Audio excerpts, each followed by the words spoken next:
The ICJ has been researching and analyzing how states in Southeast Asia have crafted and implemented laws to violate the right to freedom of expression online. In this video, we turn our attention to the human rights situation in Cambodia. This video is based on a report that the ICJ has prepared on how the right to freedom of expression and information is curtailed in Cambodia.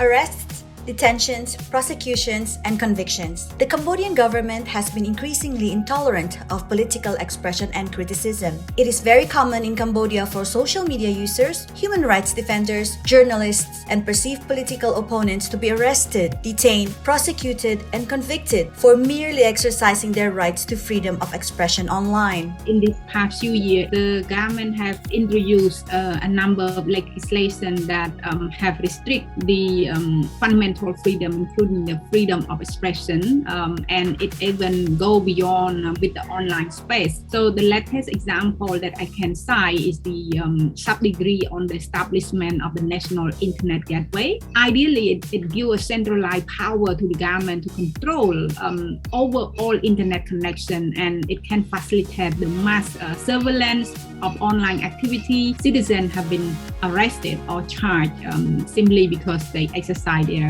freedom of expression. For instance, Rong Chun, the president of the Cambodian Federation of Unions, was sentenced to 2 years in prison on 18 August 2021 for incitement to cause serious disorder to social security. He had posted on his personal Facebook page that several Cambodian farmers had lost their land because of the irregular demarcations of border posts. Several UN Human Rights Council experts have strongly condemned the conviction of Rong Chun and other human rights defenders, saying that the prison terms and heavy fines handed to these three activists are neither justified nor proportionate. The arrest and the conviction against Rong Chun and other young activists, it really violates their fundamental freedom. They should have not been accused or arrested in the first place. With their conviction, although they have been released, but it comes with the condition where they have been under supervision. You can imagine, even they have been out from the jail, but they would not be able to exercise their fundamental freedom freely. And it leaves them vulnerable because the government can target them anytime.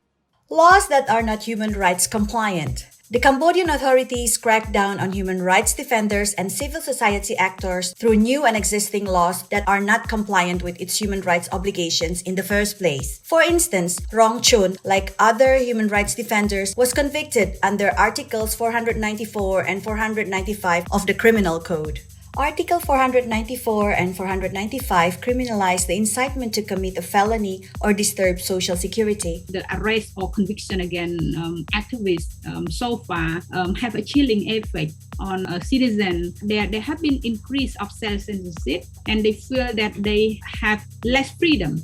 Article 494 and 495 are not compatible with Cambodia's international human rights obligations. First, it is vague and overbroad. It can be broadly interpreted under overly expensive justifications of national security and public order. Under human rights law, the principle of legality requires that laws limiting rights must use clear language which enable people to regulate their own actions within the scope of the law. Second, it is also inconsistent with the principles of necessity and proportionality. Under human rights law, the use of criminal law to restrict expression is only warranted in the most serious and exceptional cases. The Cambodian authorities have also used other laws that are not human rights compliant to target its critics, which ICJ's report also discusses.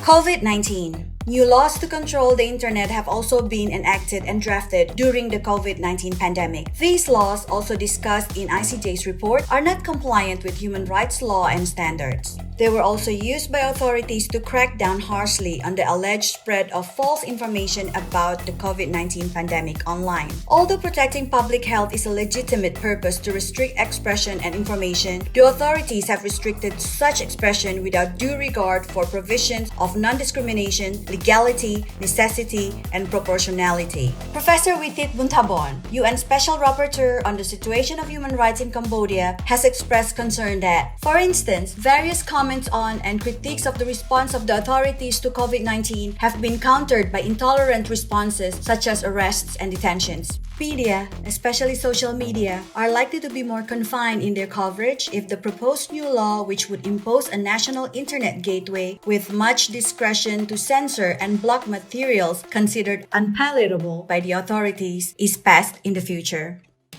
Conclusion: Cambodia's laws, policies, and practices may have impeded the exchange of information, discussion, and the expression of legitimate opinions about the government. The government must immediately act in compliance with international law by amending its laws that are not compliant with human rights standards, cease suppressing freedom of expression, and listen to the voices of the people.